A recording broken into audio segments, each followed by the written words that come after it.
কোনো জায়গায় কিন্তু আমরা অন্য কারো এজেন্ট ফি, উকিলের ফি বা রিপ্রেজেন্টেটিভ কোনো খরচ আমরা কখনো দিই নাই।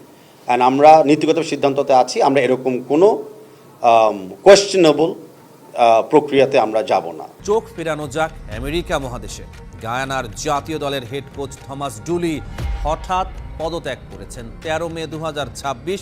নিজের জন্মদিনেই এই ঘোষণা দিলেন তিনি।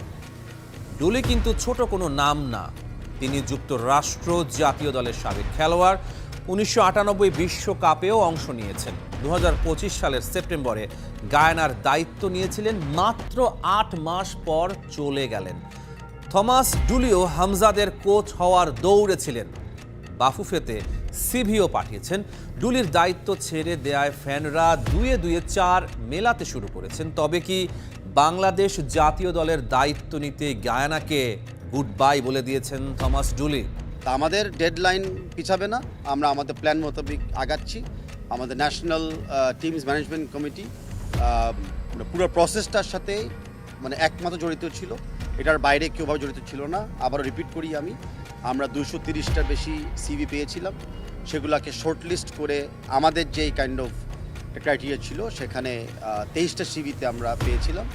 23টা সিভি তখন ন্যাশনাল টিমস ম্যানেজমেন্ট কমিটি বিশ্লেষণ করে আমরা 11 জনকে অনলাইন ইন্টারভিউতে ডেকেছিলাম। এই ডিসকাশনটা চলমান রয়েছে। 15 মে আমরা সেটাকে সমাপ্তি করব আর আপনাদের সামনে পুরা ফিউচার অফ বাংলাদেশ আমরা তুলে ধরব। তাবিথ আউয়াল ঘোষণা দিয়েছেন 15 মের মধ্যে কোচের নাম চূড়ান্ত করা হবে, কিন্তু এখন পর্যন্ত কোনো সিদ্ধান্ত নেই। সোশ্যাল মিডিয়ায় ফুটবল সমর্থকরা এখন সংগঠিত হচ্ছেন। অনেক গ্রুপ ঘোষণা দিয়েছে কোলম্যানকে না পেলে বাফুফে ঘেরাও করা হবে। এই জনচাপটাও বাড়ছে।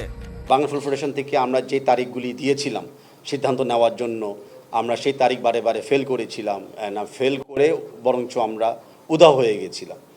কথাটা অ্যাকচুয়ালি সত্য নয়। আমি রিকোয়েস্ট করি যে এরকম তথ্য যদি কারো বলার থাকে সরাসরি বলেন, কারণ তথ্য যদি সরাসরি বলেন তাহলে আমাদেরও একটা প্রফেশনাল জায়গায় আমরা রিজন্ডার দিতে পারি বা আমরা অবজেক্ট করতে পারি। বা যখন অ্যাসিউম করা বা এলিওর করা বা আপনাদের দর্শকরা যেটা বোঝা সেটা বুঝে নিবে, এরকম যদি বলতে চান যে আমরা তারিখ ফেল করেছি, সরাসরি বলেন, আমরা আমাদের পার্টটা ডিফেন্ড করব বা ডিবেট করব। অ্যান্ড সত্যি কথা বলতে গেলে আমরা কিন্তু বাংলাদেশ ফুটবল ফেডারেশন থেকে ফার্স্ট টাইমের জন্য আমরা কিন্তু এরকম একটা প্রক্রিয়াতে আমরা ন্যাশনাল হেড কোচ নিয়োগ করার সিদ্ধান্ত আমরা নিয়েছিলাম। সেই নিয়োগের ভিতরে আমরা যেভাবে প্ল্যানিং করেছিলাম, I would like to share with you positively যে সেই নিয়োগের প্রক্রিয়াতে আমরা কিন্তু সঠিক প্রক্রিয়াতে এবং সঠিক সময়ে আমাদের কাজটা আমরা শেষ করেছিলাম। সো 15 মে আমরা কিন্তু ডিসিশন নিয়ে ফেলেছিলাম যে কোন কোচকে আমরা অ্যাপয়েন্টমেন্ট দিতে যাচ্ছি। আনফর্চুনেটলি ওই সিদ্ধান্ত বাস্তবায়ন করার জন্য বাংলাদেশ ফুটবল ফেডারেশনের ওই ফাইন্যান্সিয়াল বাজেটটা আমাদের ছিল না। তো সেই সিদ্ধান্ত বাস্তবায়ন করার জন্য আমরা আমাদের মাননীয় ক্রীড়া প্রতিমন্ত্রী আমিনুল হক সাহেবের সাথে বৈঠক করি, ওনাকে অ্যাপ্রোচ করি। লিখিতভাবে আমরা কিন্তু মিনিস্ট্রি অফ স্পোর্টস থেকে আমরা একটু সহযোগিতা চেয়েছিলাম। অ্যান্ড আমি প্রাউডলি শেয়ার করতে পারি যে আমাদের ক্রীড়া প্রতিমন্ত্রী তাৎক্ষণিকভাবে কিন্তু একটা পজিটিভ সিদ্ধান্ত নিয়েছিল।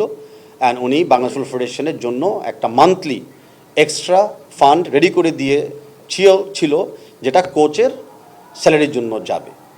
তো সেই প্রক্রিয়াটা যখন আমরা শেষ করি, আমরা আমাদের চূড়ান্ত এগ্রিমেন্টের দিকে আমরা চলে যাই।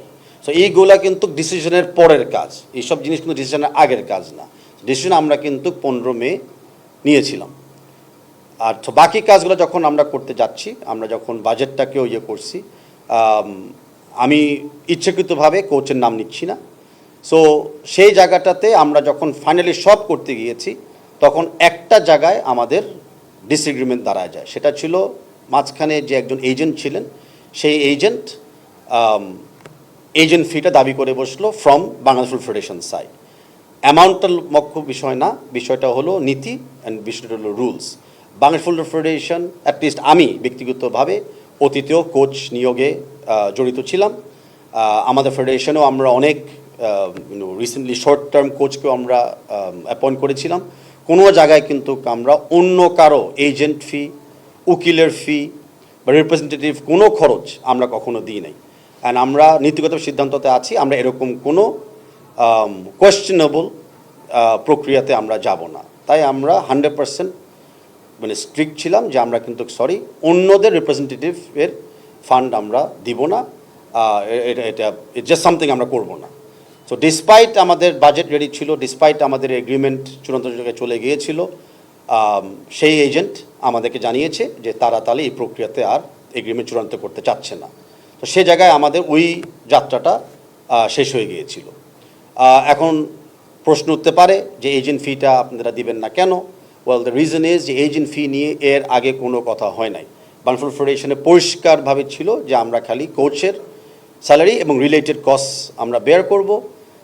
এর আগে এটা নিয়ে কোনো কথা হয় নাই। ফাইনাল রাউন্ডে যখন আমাদেরকে বলা হয়েছে, আর আমি রিফার করি ফিফারও একটা কিন্তু এজেন্টস গাইডলাইন্স আছে, ফিফার এজেন্ট গাইডলাইন্স সেকশন 34-এ ক্লিয়ারলি লেখা আছে যে যার যে এজেন্ট বা যার যে উকিল সে ওদের পেমেন্ট করবে।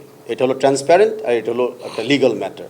তাই আমরা যথাযথভাবে চেষ্টা করতেছি ট্রান্সপ্যারেন্ট থাকতে অ্যান্ড মানে কমপ্লায়েন্ট থাকতে। অ্যান্ড আপনারা জানেন যে জাস্ট গত বছরে আমরা কিন্তু ফিফার ফাইন্যান্সিয়াল ইনস্টিটিউশন থেকে উঠে বেরোয় এসেছি, বিকজ আমরা ট্রান্সপ্যারেন্ট, বিকজ আমরা কমপ্লায়েন্ট।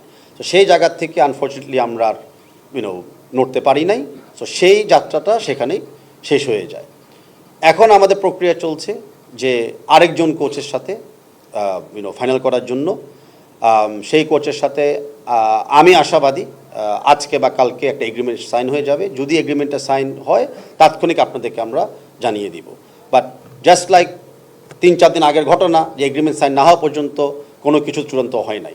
তাই আমি কোনো কোচকে এখন এই মুহূর্তে ওই জায়গায় নাম ডিক্লেয়ার করে লাইমলাইটে আনতে চাচ্ছি না। সেটা হলো আমাদের অনেস্ট সাবমিশন অ্যান্ড এটা হলো আমাদের একদম মানে ট্রান্সপ্যারেন্ট প্রক্রিয়া। সেই জায়গায় দ্বিমত থাকতেই পারে যে কি হলো না হলো, আমাদের দক্ষতা নিয়ে আপনাদের প্রশ্ন থাকতেই পারে। আমরা আগেও বলেছি আমরা প্রথমবারের জন্য এই প্রক্রিয়াতে আমরা নেমেছি। তো প্রথমবার যে কাজ করতে যায় কিছু ভুল ত্রুটি থাকতেই পারে, কিছু ল্যাকিংস থাকতেই পারে। আমরা মানুষ, আমরা কোনো কিছু ঊর্ধ্বে নয়। বাট আমাদের নীতি এবং আমাদের লক্ষ্যমাত্রা এখনও ভালোর দিকেই আছে এবং মানে হাইয়েস্ট স্ট্যান্ডার্ডে কাজ করার দিকে আমাদের আছে। তো এটা ছিল কোচের ব্যাপারে আপাতত আপনাদের কাছে একটা আপডেট।